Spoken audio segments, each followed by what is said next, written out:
Hello everyone, this is Sanket and you are watching easy concept वाला। इस video में हम देखने वाले हैं एसपीपीयू, जो हमारी यूनिवर्सिटी है एसपीपीयू एफई पुणे यूनिवर्सिटी के जो फर्स्ट ईयर इंजीनियरिंग है उसमें जो सब्जेक्ट है बीएक्सी। तो बीएक्सी के जो यूनिट 1 है, यूनिट 1 हम यहाँ पे स्टार्ट कर रहे हैं और उसमें हम पहला कंसेप्ट यहाँ पे ले रहे हैं P and N type semiconductors. ठीक है, तो ये आपका 11th-12th का एक बेसिक कंसेप्ट ही है, ज़्यादा इसमें कुछ ऐसा एडवांस नहीं है इंजीनियरिंग लेवल का। ये बेसिक कंसेप्ट है, फिर से आपकी रिवीजन हो जाएगी यहाँ पे। तो सबसे पहले देखो, हमें ये समझ के लेना पड़ेगा कि जो मटेरियल है सॉलिड स्टेट मटेरियल, उसका क्लासिफिकेशन कैसे होता है। तो उसका क्लासिफिकेशन 3 टाइप्स में हो सकता है। पहला तो हमारा होता है वहां पे कंडक्टर्स होता है, दूसरा होता है हमारा सेमीकंडक्टर्स और तीसरा हम यहाँ पे कह सकते हैं इंसुलेटर्स। तो पहली बात तो आपको समझ में आ गई कि सॉलिड स्टेट मटेरियल के 3 टाइप्स है यहाँ पे, एक तो कंडक्टर्स, सेमीकंडक्टर्स और इंसुलेटर्स। तो ये क्लासिफाई कौन से बेसिस पे हो रही है, तो उनका क्लासिफिकेशन वहां पे 2 चीजों पे हम कर सकते हैं, एक तो रेजिस्टिविटी और दूसरी बात है यहाँ पे कंडक्टिविटी। क्या है? कंडक्टिविटी। अब ये रेजिस्टिविटी और कंडक्टिविटी क्या है? तो रेजिस्टिविटी को यहाँ पे रो कहा जाता है, उसका सिंबल ये है। कंडक्टिविटी का सिंबल हमने क्या कहा? सिग्मा। ठीक है, तो रेजिस्टिविटी क्या होती है?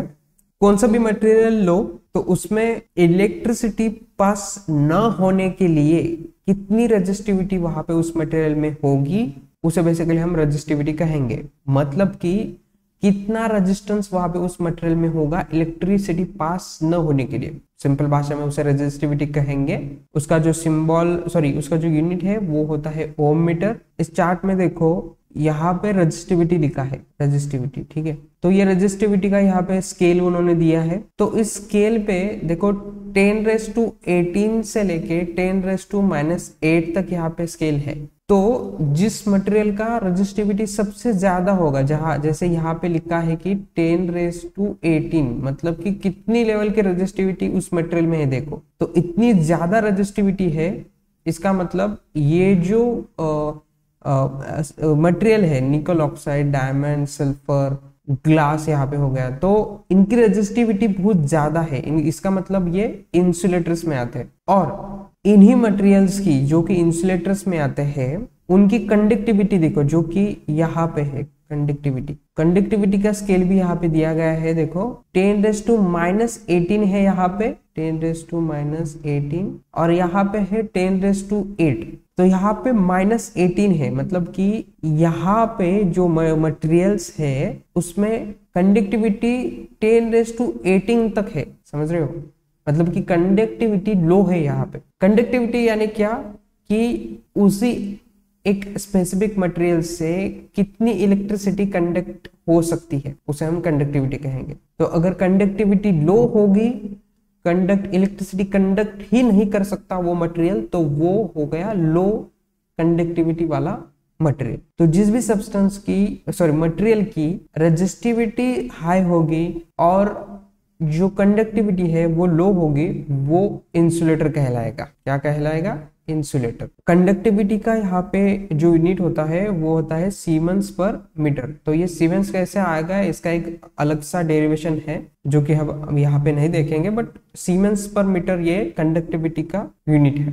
अब रेजिस्टिविटी एंड कंडक्टिविटी के ऊपर और जो क्लासिफिकेशन हो रहे, जैसे कि सेमीकंडक्टर्स है और कंडक्टर्स है। इसमें कंडक्टर्स में कैसा होता है कि यहाँ पे देखो कि 10⁻−18 रेजिस्टिविटी है, मतलब 10⁻6 भी है, -4 भी है, बट एट मैक्स हम ले रहे कि 10⁻8 रेजिस्टिविटी है इस पॉइंट पे। यहाँ पे जो मटेरियल आ रहा है, जैसे कि है यहाँ पे सिल्वर है, कॉपर है, एल्यूमिनियम है, प्लैटिनम, बिस्मथ।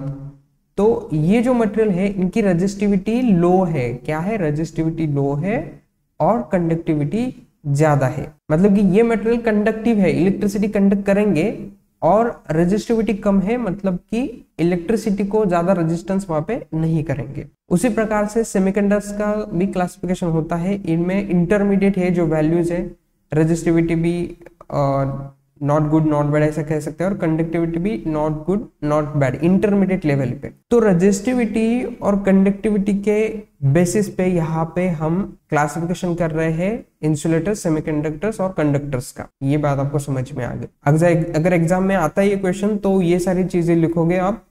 अब हम नीचे जाएंगे, नीचे देखते हैं कि हमारा नेक्स्ट कंसेप्ट क्या है। अब हमारा ये नेक्स्ट कंसेप्ट जो है वो है एनर्जी बैंड थ्योरी। अब ये क्या है, देखो जो एटॉमिक लेवल होती है ना, ऑर्बिट्स होते हैं, बीच में न्यूक्लियस होता है एटम का, उसके इर्द गिर्द वहां पे ऑर्बिट्स होती है जहां पे इलेक्ट्रॉन्स घूम रहे होते हैं। तो उसमें जो वैलेंस इलेक्ट्रॉन्स होते हैं उनमें एक एनर्जी होती है, राइट। तो वो एक एनर्जी बन गई उन इलेक्ट्रॉन्स की, ठीक है। जो आउटरमोस्ट शेल में एक इलेक्ट्रॉन होता है वो क्या करता है, कंडक्शन बैंड में जाता है, दूसरे एटम के साथ वहां पे वो कोलैबोरेट हो सकता है और एक इलेक्ट्रिसिटी फ्लो वहां पे जनरेट होता है। तो वो जो सिचुएशन वहां पे होती है, उस इलेक्ट्रॉन को एनर्जी मिलती है और वो वहां पे एक्साइटेड होकर कंडक्शन बैंड में जाता है, मतलब कि दूसरे ऑर्बिट पे जाता है, उसकी जगह छोड़ता है। इसका मतलब वहां पे क्या हो रहा है, कंडक्शन हो रहा है, इलेक्ट्रिसिटी फ्लो हो रहा है, ऐसे हम कह सकते हैं। तो ये फेनोमेनन थोड़ा सा ध्यान में रखो। तो वहां पे क्या होता है कि एनर्जी लेवल्स होते हैं, ठीक है। तो वो जो एनर्जी लेवल्स है उसका ग्राफिकल रिप्रेजेंटेशन यहाँ पे, ये जो हम ग्राफ यहाँ पे दिखा रहे हैं वो है। ये कुछ ऐसा फिजिकल नहीं है कि एटॉमिक लेवल पे हो रहा है, मतलब यहाँ पे इलेक्ट्रॉन्स दिखाए गए हैं यहाँ पे यहाँ पे यहाँ पे। तो ये कुछ ऐसा एटॉमिक लेवल पे नहीं है एक्चुअली, ये ग्राफिकल रिप्रेजेंटेशन है उस एनर्जी का, मतलब कितनी एनर्जी है वहां पे। तो यहाँ पे देखो तीन हमारे ग्राफ है रिप्रेजेंटेशन, कंडक्टर्स का, सेमीकंडक्टर्स का और इंसुलेटर्स का। तो उसमें ये जो आपको दिख रहा है तीनों के ग्राफ में, ये है हमारा वैलेंस बैंड, मतलब कि एटॉम जो है उसमें जो इलेक्ट्रॉन्स है आउटर में शेल पे, उसमें वैलेंस इलेक्ट्रॉन्स है जो कि एक्साइटेड होके वहां पे कंडक्शन बैंड में जा सकते हैं और वहां पे इलेक्ट्रिसिटी फ्लो हो सकती है। तो कंडक्टर्स में क्या होता है, पहली बात यहाँ पे कंडक्शन बैंड है और ये वैलेंस बैंड है, ये आपको समझ में आ गया। यहाँ पे ये कंडक्शन बैंड और इंसुलेटर्स का कंडक्शन बैंड यहाँ पे। तो यहाँ पे क्या होता है, देखो कि ये जो वैलेंस बैंड के इलेक्ट्रॉन्स है उनको एनर्जी मिलती है तो वो कंडक्शन बैंड्स में वहां पे जा सकते हैं। मतलब कि क्यों, उनका जो डिस्टेंस है बीच का, एनर्जी डिफरेंस, ये वर्टिकल एक्सेस पे एनर्जी है, ठीक है। तो वो कम से कम है, मतलब नहीं है, ओवरलैप हो सकता है वो बैंड, ऐसा भी हम कह सकते हैं। तो इसके लिए कंडक्टर्स में क्या होता है कि वो गुड कंडक्टर्स ऑफ इलेक्ट्रिसिटी हम उसे कहते हैं, क्योंकि उनका जो कंडक्शन बैंड और वैलेंस बैंड जो है वो वहां पे ओवरलैप हो रहा है। वैसे हम इंसुलेटर्स में देखेंगे तो यहाँ पे जो बैंड गैप है, ठीक है, इसे हम बैंड गैप कहते हैं। मतलब कि ये जो डिफरेंस है वैलेंस बैंड और कंडक्शन बैंड के बीच में, उसे हम बैंड गैप कहते हैं, एनर्जी बैंड गैप। तो इंसुलेटर्स के जो वैलेंस बैंड के इलेक्ट्रॉन्स है उनको इतनी एनर्जी नहीं है कि वो इतना जो एनर्जी गैप है वो कवर कर सके और कंडक्शन बैंड में जा सकते हैं, ऐसा वहां पे नहीं है, इसलिए उन्हें हम इंसुलेटर्स कहते हैं। तो ये एनर्जी बैंड कितना है, 5 इलेक्ट्रॉन वोल्ट्स का है, ठीक है। अब यहाँ पे उसी तरह से सेमीकंडक्टर्स में देखो 1 इलेक्ट्रॉन वोल्ट का वहां पे गैप है, बैंड गैप है। तो यहाँ पे कैसा होता है कि नॉट गुड नॉट बैड ऐसा कह सकते हैं कि मतलब इंटरमीडिएट है, बीच में है, मतलब कि थोड़ा सा वहां पे कुछ चेंजेस करके, थोड़ी सी एनर्जी इन इलेक्ट्रॉन्स को देके या फिर थोड़ा सा डोपिंग करके इसमें कुछ तो और ज्यादा इम्प्योरिटी ऐड करके हम ऐसा कुछ तो कर सकते हैं कि जिसके वजह से ये इलेक्ट्रॉन्स वहां पे मूव हो सकते हैं। ये जो बैंड है 1 इलेक्ट्रॉन वोल्ट का, वो वहां पे वो पास कर सकते हैं, समझ गए। तो एनर्जी बैंड थ्योरी अगर आपको पूछी जाती है तो उसमें आपको क्या लिखना है कि एनर्जी बैंड थ्योरी एक्चुअल में क्या है। उसमें लिखना कि वैलेंस बैंड क्या होता है, उसके बाद देखो लिखना वहां पे कि कंडक्शन बैंड क्या होता है ये लिखना, और साथ में बैंड गैप क्या होता है वो भी लिखना।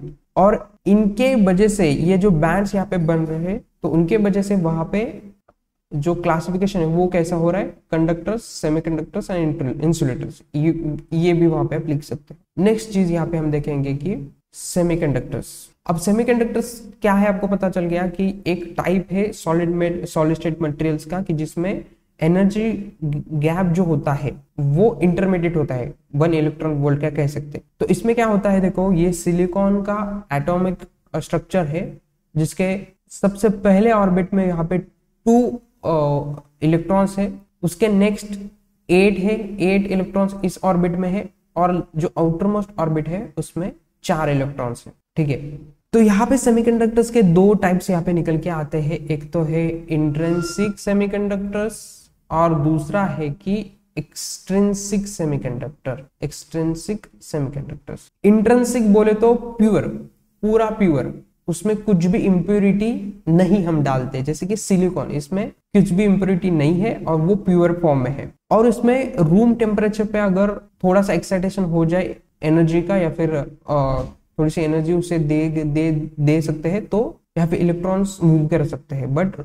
इतना कुछ ज्यादा वहां पे नहीं हो सकता, नहीं होता नॉर्मली रूम टेम्परेचर पे। लेकिन नेक्स्ट देखो, अब ये सिलिकॉन का जो एटम्स है, ये एक एटम, दूसरा एटम, तीसरा एटम, ऐसा जो आजू बाजू के एटम्स हैं, तो उन एटम्स में कैसा वहां पे बॉन्ड बनता है। देखो वहां पे, यहाँ पे देखो सिलिकॉन का ये एटम है बीच में, तो इस सिलिकॉन के एटम के आउटर मोस्ट शेल में कितने एटम्स है? 4 है, हमने यहाँ पे अभी देखा 4 एटम्स है आउटर मोस्ट शेल में। तो देखो ये पहला एटम, दूसरा electron, sorry electron, outer most shell में इलेक्ट्रॉन है कितने? 4, तो ये पहला, दूसरा, तीसरा और चौथा। तो ऐसे ही सिलिकॉन के कितने, जितने सारे जो एटम्स है, उन सभी एटम्स के आउटर मोस्ट शेल में 4 इलेक्ट्रॉन्स है। तो वो क्या करते हैं, हम अपने आजू बाजू के 4 जो इलेक्ट्रॉन्स है, आजू बाजू के एटम्स के, उनका हर एक का वहां पे इलेक्ट्रॉन लेते हैं और एक कोवेलेंट बैंड वहां पे बन जाता है। मतलब कि वहां पे फ्री इलेक्ट्रॉन बचता ही नहीं है। जैसे कि ये एटम लो, इसके आउटर मोस्ट शेल में 4 इलेक्ट्रॉन है, 1 2 3 4, उसने आसपास के एटम्स के आउटर मोस्ट शेल के 4 इलेक्ट्रॉन लेके वहां पे बॉन्ड बना दिया। ये समझ में आ गया आपको? अभी मैं क्या करूंगा, इसमें इंप्योरिटी डालूंगा। तो अभी यहाँ पे देखो, ये हमारा हो गया इंट्रिंसिक सेमीकंडक्टर का एग्जांपल, जो कि सिलिकॉन का है। अब यहाँ पे देखो एक्सट्रिंसिक जो सेमीकंडक्टर्स है उसका एग्जांपल देखो। एक्सट्रिंसिक सेमीकंडक्टर में हम क्या करते हैं, डोपिंग करते हैं, किसमें? किसी एक मटेरियल के एटॉमिक स्ट्रक्चर में। ठीक है, तो इसमें हम और ज्यादा डीप में देखेंगे, लेकिन बेसिक कंसेप्ट देखो क्या करते हैं। ये सिलिकॉन के एटम्स है एटॉमिक लेवल पे, तो उसमें क्या हम करते हैं कि एक एंटीमनी का वहां पे एटम वहां पे ऐड करते हैं, इंप्योरिटी ऐड करते हैं। ये जो एंटीमनी है, इसके आउटर मोस्ट शेल में 5 इलेक्ट्रॉन है, तो इसके वजह से क्या होता है, ये जो यहाँ पे 5th इलेक्ट्रॉन है वो फ्री हो जाता है। मतलब कि उसके साथ कोई नहीं बचता कि मैं किसी के साथ बॉन्ड तैयार करूं। बाकी के जो 4 है, जिसके जैसे हमने इसमें देखा सिलिकॉन में, कि जो 4 आउटर मोस्ट शेल में इलेक्ट्रॉन्स है, वो आसपास के इलेक्ट्रॉन के साथ में वहां पे बॉन्ड बना लेते हैं। लेकिन जब हम एंटीमनी जैसे किसी एक इंप्योरिटी का इसमें एडिशन करते हैं, तो उसमें जो 5th इलेक्ट्रॉन बचा हुआ है, मतलब ये जो Sb है एंटीमनी, वो ऐसा एटम है कि जिसमें आउटर मोस्ट शेल में 5 इलेक्ट्रॉन होते हैं, इसलिए हमने वहां पे वो ऐड किया है। करेक्ट? तो ये जो बचा हुआ जो फ्री इलेक्ट्रॉन है, कि जो किसी के साथ में वहां पे बॉन्ड नहीं बना रहा, यही हमें चाहिए था। तो इसलिए क्या होता है कि हम सेमीकंडक्टर्स एज उसे यूज कर सकते हैं, और वहां पे इस फ्री इलेक्ट्रॉन की वजह से वहां पे इलेक्ट्रिसिटी हम फ्लो कर सकते हैं। यही हमें करना था। तो ये 2 टाइप है, बेसिक डिफरेंस है इंट्रिंसिक सेमीकंडक्टर्स का और एक्सट्रिंसिक सेमीकंडक्टर्स का। इसमें और टाइप यहाँ पे निकल के आते हैं एक्सट्रिंसिक सेमीकंडक्टर के, कि हम इसमें कितना इंप्योरिटी डाल रहे हैं उसके बेसिस पे, और फिर कौन से टाइप का डाल रहे हैं उसके बेसिस पे यहाँ पे पी टाइप और एन टाइप, ऐसे टाइप्स निकल के आते हैं, जो कि हम अभी नेक्स्ट वीडियो में देखेंगे। मतलब ये पार्ट 1 था वीडियो का, उसका पार्ट 2 जल्द ही हमारे चैनल पे आएगा। लेकिन उसके पहले BXC का तो मैं ट्राई कर रहा हूँ हमारे चैनल पे एक वीडियो डाल के वहां पे आपको दे दूं लेक्चर्स, कंसेप्ट तो क्लियर करो। लेकिन M2 का आपको हमारे ऐप पे जाना पड़ेगा।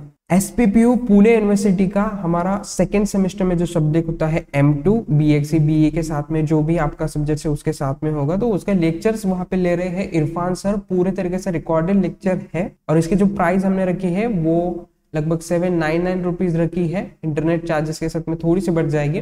और M1 का कोर्सेज भी कई सारे स्टूडेंट्स ने हमारे ऐप पे लिया था, वो भी स्टूडेंट सेटिस्फाइड है, और वो भी अभी M2 लेने वाला है। तो आप M2 अगर डर रहे हो या फिर M2 आपको ठीक से समझ में नहीं आ रहा है, और ज्यादा एफर्ट्स लेने हैं और अच्छा गाइडेंस लेना है, तो हमारे ऐप पे जाके M2 का कोर्स वहां पे एनरोल कर सकते हो। इसकी ज्यादा जानकारी डिस्क्रिप्शन बॉक्स में हमने दी हुई है, तो वहां पे जाके एनरोल कर सकते हो। कमेंट सेक्शन में बताना कि कैसे कैसे वीडियो चाहिए इस न्यू चैनल पे, और इसमें कुछ डाउट होगा इस वीडियो में तो जरूर बताना। नेक्स्ट वीडियो का वेट करते रहो। अगर इस ऐसे वीडियोस को सपोर्ट करोगे तो और ज्यादा वीडियो जरूर आएंगे। हम मिलेंगे अगले वीडियो में। Start and just do it.